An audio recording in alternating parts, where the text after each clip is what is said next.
10 വയസ്സായി കഴിഞ്ഞാൽ ഒരേ പുതപ്പിനുള്ളിൽ ഒരിടത്ത് ചേർന്ന് കിടക്കാൻ നിങ്ങൾ അനുവദിക്കരുത്. സഹോദരിമാർ 2 ആൾ തമ്മിലാണെങ്കിലും 2 ബ്രദേഴ്സ് ആണെങ്കിലും 2 ആൺകുട്ടികളാണെങ്കിലും 2 പെൺകുട്ടികളാണ്, അവർ തമ്മിലോ ഇനി അങ്ങനെ ആണും പെണ്ണുമായിട്ടുള്ള അങ്ങളി പെങ്ങളും അല്ലേ, എന്തായിരുന്നാലും അനുവദിച്ചുകൂടാ.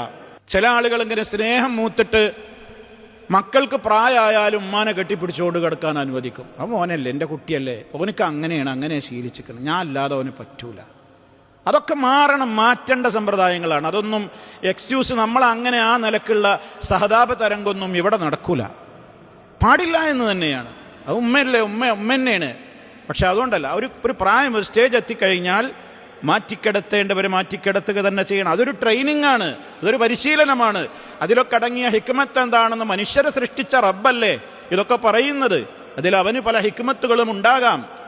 പലതും നമുക്ക് മനസ്സിലായി കഴിഞ്ഞു, ചിലതൊക്കെ ഇനിയും മനസ്സിലാകാനുണ്ടായിരിക്കാം. ശരീരങ്ങൾ തമ്മിൽ സ്പർശിക്കുമ്പോൾ ആണും തമ്മിലാവട്ടെ, ആണും പെണ്ണും തമ്മിലാവട്ടെ, പെണ്ണും തമ്മിലാവട്ടെ, വൈകാരികതകൾ ഉണരുവാനും അതുപോലെ തന്നെ അവൻ്റെ മനസ്സിൽ വേണ്ട ചിന്തകൾ ഉണരുവാനുമൊക്കെ അത് കാരണമാകുമെന്നുള്ളത് മനുഷ്യപ്രകൃതമാണ്. ഇസ്ലാം മനുഷ്യപ്രകൃതി അറിയുന്ന മതമാണല്ലോ. റബ്ബല്ലേ ഇത് പറയുന്നത്, വലഖദ് ഖലഖ്നൽ ഇൻസാൻ, തീർച്ചയായും മനുഷ്യനെ നാം സൃഷ്ടിച്ചിരിക്കുന്നു. ആരാണ് ഈ പ്രോഡക്റ്റിൻ്റെ, ആരാ ഇത് നിർമ്മിച്ചത്? അള്ളാഹുവാണ്. അവനാ പറയുന്നത്. അവനറിയാം മനുഷ്യൻ്റെ സ്വഭാവം എന്താണ് അവൻ്റെ നാച്ചുറൽ, അവൻ്റെ പ്രകൃതം എന്താണ്, എന്തൊക്കെയാണ് അവനിൽ സംഭവിക്കുന്നത്, ഏതൊക്കെ ഹോർമോണുകൾ ഏതൊക്കെ ഘട്ടങ്ങളിൽ അവനിൽ ഉണരും എന്നൊക്കെ. ഇന്നത്തെ വൈദ്യശാസ്ത്രം എന്നല്ലല്ലോ, റഹ്മാനായ റബ്ബ് നിശ്ചയിച്ചില്ലേ, എല്ലാം അവനറിയാലോ. അപ്പം അതുകൊണ്ട് തന്നെ അതിനനുസരിച്ചുള്ള നിയമങ്ങളാണ്. ഇനി കുടുംബമൊന്നുമല്ല, ബന്ധമൊന്നുമില്ല, നമ്മൾ ഒരുമിച്ച് ഹോസ്റ്റലുകളിലാണ്, അങ്ങനെ ചേർന്ന് കിടക്കാൻ പാടില്ല.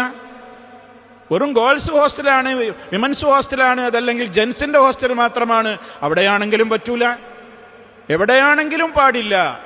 അപ്പം അതുകൊണ്ട് തന്നെ അതൊക്കെ ആളുകൾ അതൊക്കെ ഒഴിവാക്കിയതിൻ്റെ തിക്തഫലങ്ങളാണ് ഇന്നത്തെ LGBT കമ്മ്യൂണിറ്റിയിലൊക്കെ കണ്ടുകൊണ്ടിരിക്കുന്നതിൻ്റെ തുടക്കങ്ങൾ.